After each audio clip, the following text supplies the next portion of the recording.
Ciao a tutti ragazzi, sono Matteo Melina e ho fondato a 19 anni una startup in Italia. Ormai è un anno e mezzo che appunto sto vivendo questa esperienza e ci tengo ecco, a portarla su un canale e a condividerla con più persone possibili. Ma prima vorrei dire due parole in più sul mio background personale. Sono nato a Ferrara nel 2003, quindi ad oggi ho 21 anni e dopo il liceo mi sono trasferito a Bologna, il liceo scientifico a Ferrara, mi sono trasferito poi a Bologna per un corso triennale di economia e commercio totalmente in inglese e ad oggi mi trovo a Londra perché sono in borsa di studio per il terzo anno di università, quindi devo ancora finire l'università. E la mia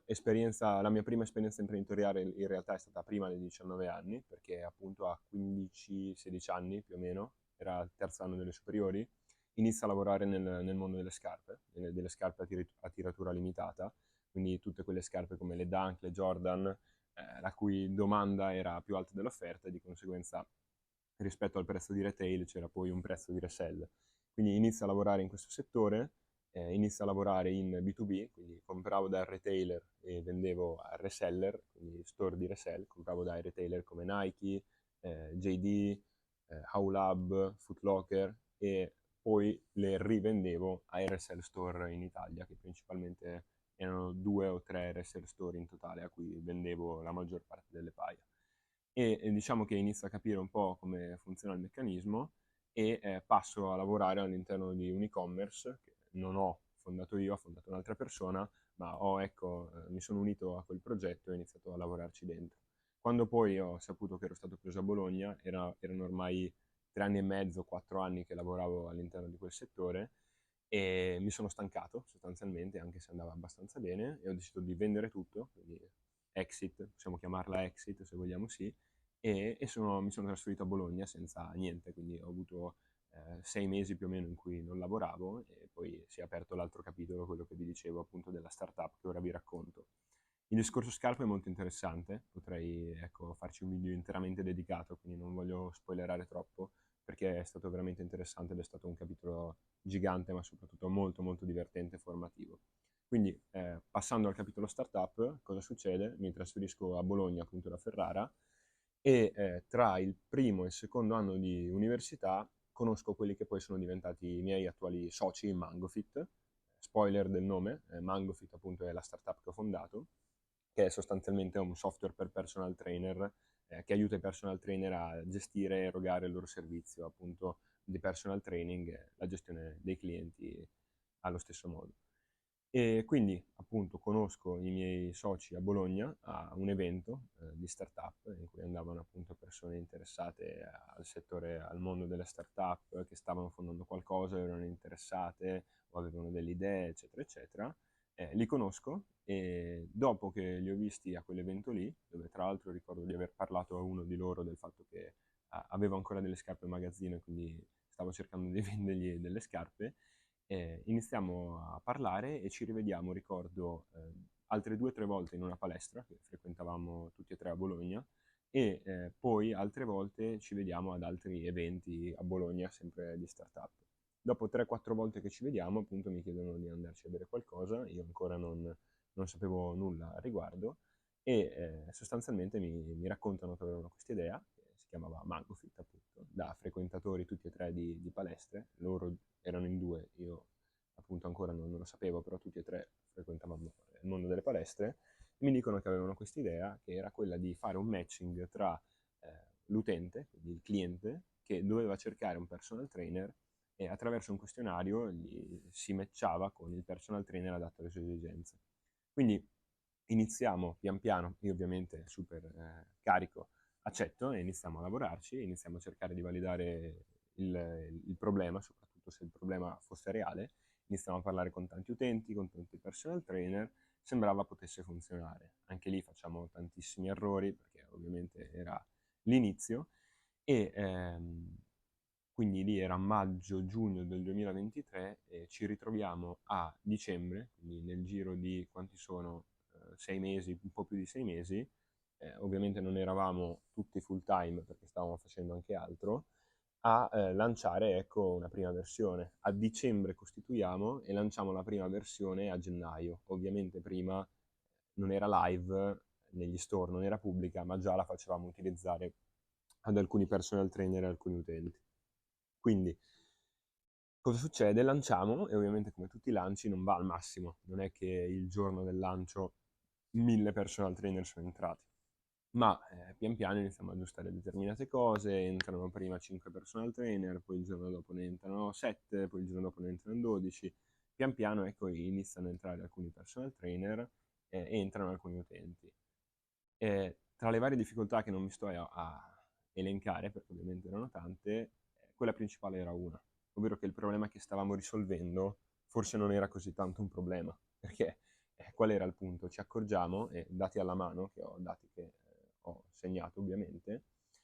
che l'utente, quindi il consumatore finale, quello che stava cercando un servizio di personal training, non era poi così intanto interessato a trovare il personal trainer adatto a lui. Mi spiego meglio. Si pensa che il personal trainer adatto a un utente sia il personal trainer che teoricamente può aiutarti, teoricamente intendo che di conoscenze sue può aiutarti a raggiungere gli obiettivi. Invece non è così, perché ci sono due dati fondamentali. Il primo è che il 68% dei clienti dichiara di pagare il primo abbonamento o a una palestra o a un personal trainer, stessa cosa, semplicemente per il commitment psicologico di aver pagato e quindi di essersi preso un impegno. Il secondo invece è che l'abilità del trainer di dare un supporto emotivo aumenta del 71% i clienti che può avere rispetto a uno che non dà supporto emotivo. Di conseguenza le doti sales, quasi sales possiamo dire, di un personal trainer sono ancora più importanti di quelle che sono doti semplicemente teoriche di chi studia libri o prende certificazioni. Quindi detto questo, cosa succede? Ci accorgiamo che questo problema non era così tanto un problema, ma allo stesso tempo stavamo conoscendo molto l'industria e nel frattempo eravamo entrati anche in un programma di preaccelerazione che si chiama Founder Boost, e adesso dico due parole anche su quello. Ci accorgiamo che c'era un altro vero problema reale, ovvero che il personal trainer aveva un disastro nel suo lavoro nel gestire e erogare il servizio. Ci accorgiamo che appunto il personal trainer gestiva i clienti e il lavoro su una media di 5 app diverse. Quindi comunicava da WhatsApp, creava e assegnava i programmi di allenamento su Excel, monitorava le performance su Excel, mandava video più pesanti su Telegram, un disastro. Cioè praticamente lui ogni volta che doveva creare e assegnare un programma, un personal trainer, riniziava da un paper bianco di Excel e in più immaginate il cliente, se avete fatto personal training lo sapete benissimo, sia da personal trainer sia da utenti che hanno ricevuto il servizio, vi arriva un paper Excel dove c'è un programma di allenamento che non riuscite a decifrare. Probabilmente per la prima settimana non vi allenerete bene perché dovete decifrare il programma. Quindi ci accorgiamo che questo problema era reale e noi comunque un software per personal trainer lo avevamo, perché dopo il questionario l'utente e il personal trainer sviluppavano il loro rapporto all'interno di quella che era la piattaforma, che era un software vero e proprio per personal trainer.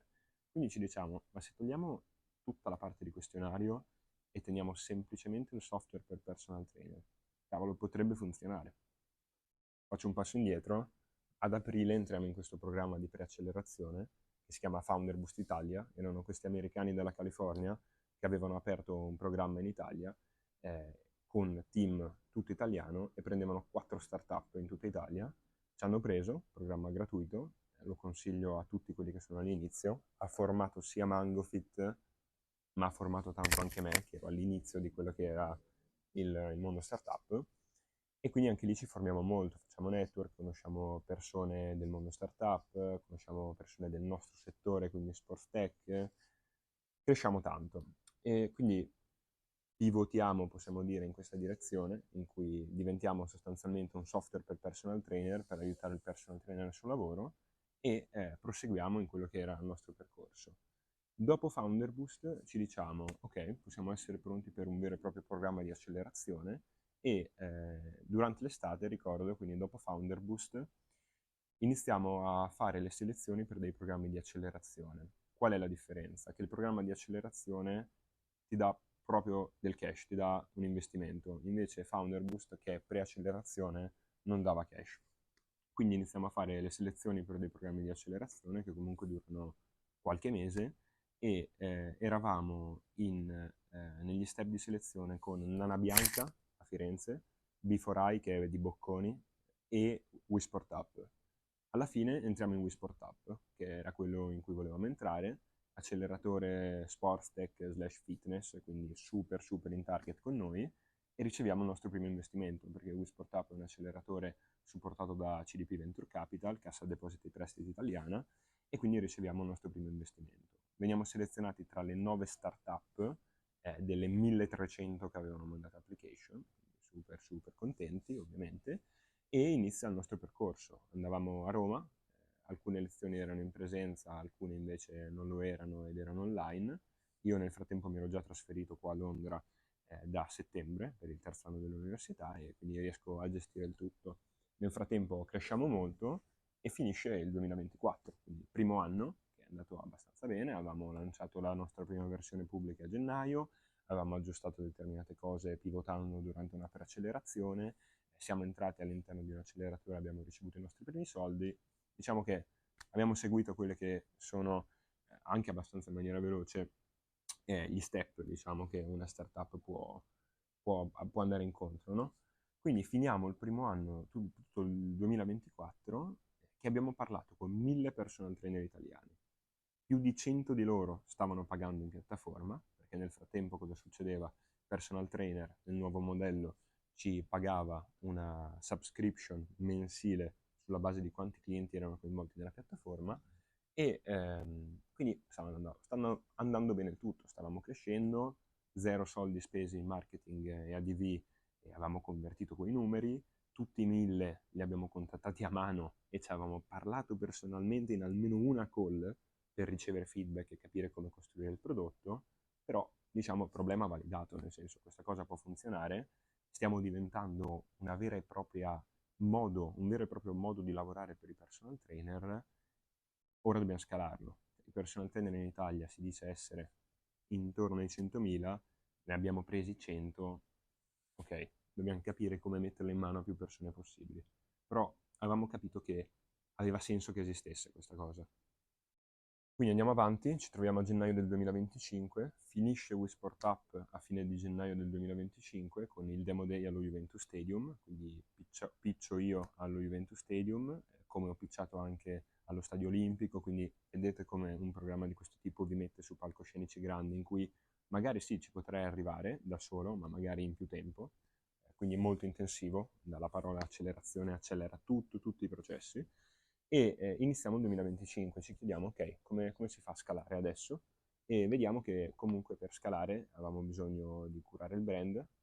vediamo tanto che funziona tanto il passaparola e i referral, perché le community di personal trainer,